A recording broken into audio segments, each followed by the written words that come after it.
For the first time since the launch of the Trump administration's war on Iran, U.S. Secretary of War Pete Hegseth is facing questions on Capitol Hill.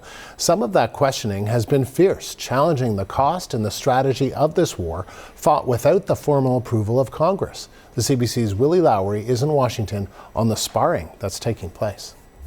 We now know that the Pentagon believes they've spent less than $25 billion on Operation Epic Fury, at least to date. Now, that's according to Jules Hurst, acting Undersecretary of War and the Pentagon's comptroller.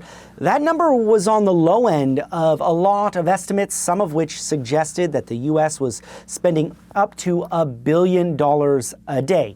Democratic Representative Adam Smith really pressed Secretary of War Pete Hegseth over what the whole point of this U.S. war with Iran has been. Let's take a brief listen to some of that exchange.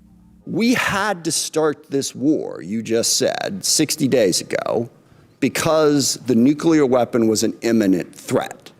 Now you're saying that it was completely obliterated? They had not given up their nuclear ambitions, and they had a conventional shield of thousands of missiles. So Operation Midnight Hammer accomplished nothing of substance. It left us at exactly the same place we were before. So much so that their facilities were bombed and obliterated. Their ambitions continued, and they're building a conventional shield. All right, let me try again. It's the North Korea strategy. You know this very well. The North Korea strategy was use conventional missiles to prevent anybody from challenging them so they could slow walk their way to a weapon. President Trump saw Iran at its weakest moment, took an action to ensure, in a way that only the United States of America could do with our Israeli partners, and yet to ensure their haven't conventional shield.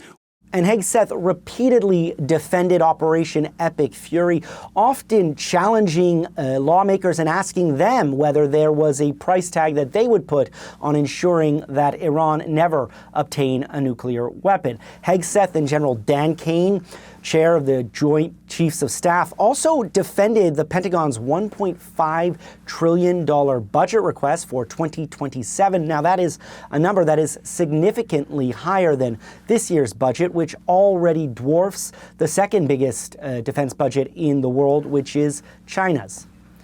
Willie Lowry, CBC News, Washington.